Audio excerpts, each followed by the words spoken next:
It's not the best of moments for residents of Ute in Edo State and Owakorodu in Ogun State as erosion ravages both communities. The government promised to intervene and that plans to remedy the situation are in the pipeline. But the people are still bearing the brunt.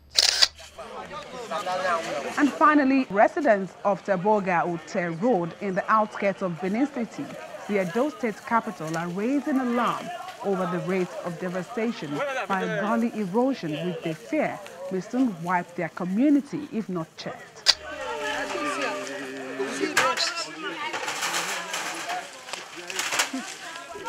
Residents making last-minute effort to get whatever they can from this building, since it is imminent that it is only a matter of time before it is taken away by the gully erosion that has ravaged this whole community in the outskirts of Benin, the Edo State capital.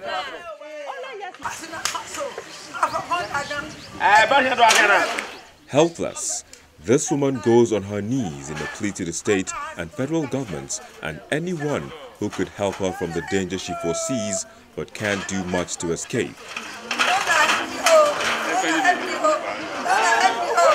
This road that has gully erosion now starts from Teboga market of Upper Mission Extension. As he comes, he goes to the secondary school of the community, where the whole communities along this road attend, the students. From the secondary school, you go to Igosage. From Igosage, you go to Orio. Orio community leads to Ihobo, where you have Azura company and federal government transmitting company. In Orio, you have Azura electric company by the state government and the federal government. From there, you go to Aho, which is bypass, leading to bypass. You will agree with me that this road is a very important road. And as you get to bypass, you are now going to Abuja. And this is the only road that can lead you. It is not only their houses they fear for.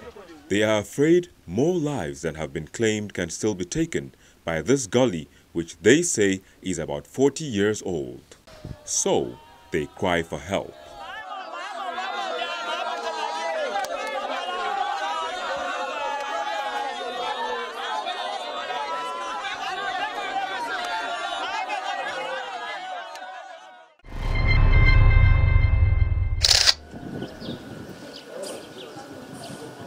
Beneath the calm atmosphere of Owakorodu in Ijebu-Ode of Ogun State is a growing apprehension arising from what they claim as government negligence.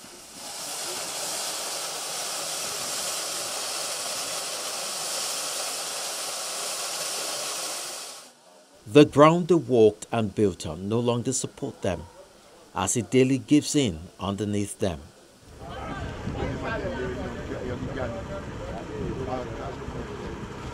Erosion of an unimaginable proportion has ravaged their community, leaving them on the brink of extinction.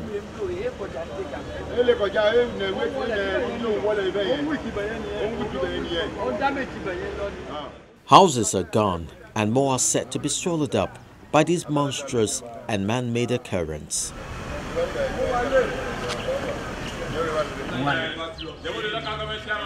These landlords take us to Ondo Road by Logun petrol station, where the whole problem started.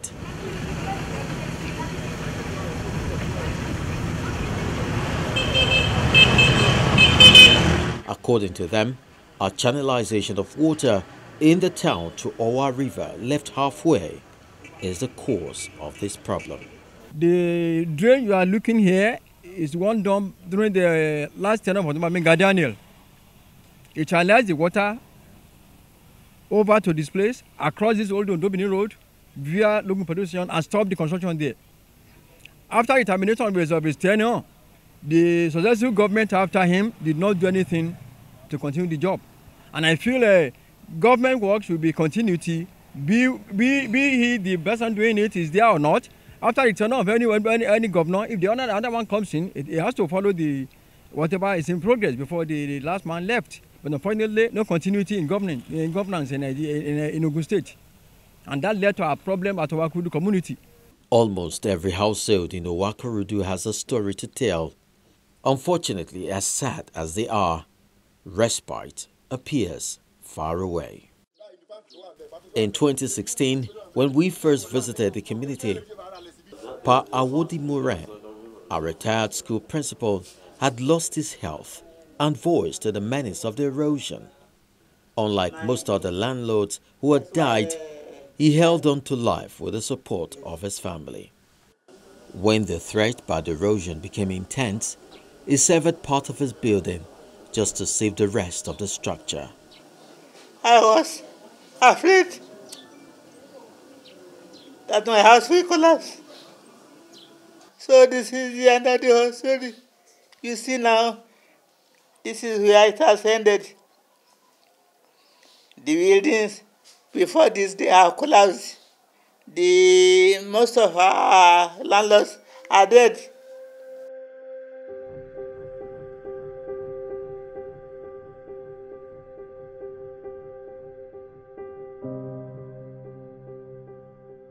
Upon our revisit, the house, though still standing, is quieter. No more Pa Awodi Mure. He too, like many other landlords, has lost the fight. He's been swallowed up by the struggle.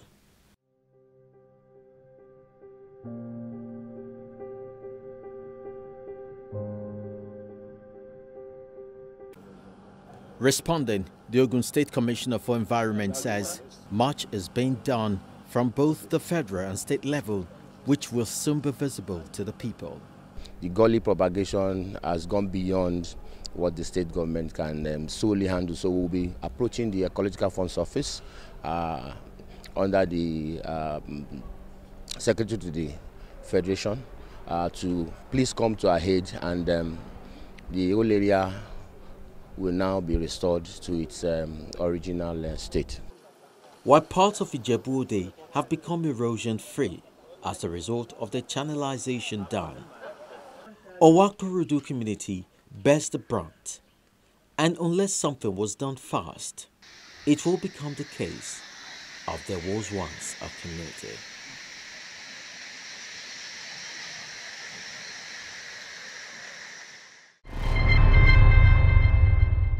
A nonagenarian took up the initiative to upgrade some roads in Ondo town with the hope that the state government will take up the responsibility of tarring them. Unfortunately, that's not the case. Now the roads are getting bad again, with all efforts going to waste. Join us. Here is a 1-kilometer road in Ondo, constructed with drainage and walkways on both sides, as well as canals too. What is left is the laying of asphalt.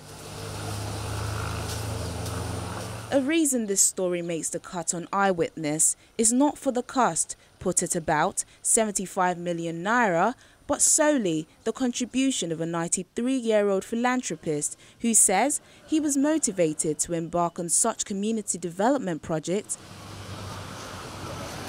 in order to give back to the society. He claims the Ondo community sponsored his secondary education in Ondo and university education in the United Kingdom, where he studied civil engineering. According to him, the road will serve as an alternative route to link the highway leading to Osun State, thereby easing congestion on the road. I constructed this road principally because the main road leading from Osun passes through a roundabout here. When the petrol seller says cheaper than government rate, so the place is always blocked. So I look for an alternative route. So this happens to be an alternative route. It cost me 75 million. It's just over a kilometer. So that's the situation, to help my community that helped me in the past. For a 93-year-old to still keep the thought of giving back to his community presents a lesson to be learned and a habit worth emulating by individuals and corporate bodies. In the meantime, efforts are ongoing to reach out to the state government to get their take on the project and possible plan for intervention where necessary. Let's also share with you a few photos you sent into our Eyewitness portal. We got instant responses. First is this from Lekki Phase 1, Lagos.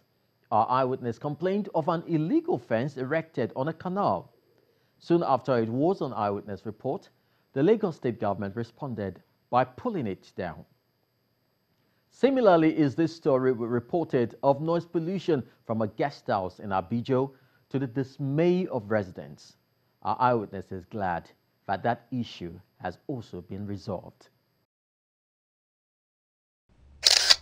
Thumbs up to the Lagos state government for prompt responses to our eyewitness report. Let's do it again in 2019. So on Eyewitness report, you tell your story and we'll bring it to the limelight. Let's do this together in 2019, especially during the elections. Let your lenses tell the story. Just download the Channels TV app, tap and swipe to reveal the Eyewitness menu, and follow instructions on how to upload your pictures and videos. Thanks for being there. I'm Chris Elems, and I'll keep my eyes on you. Bye-bye.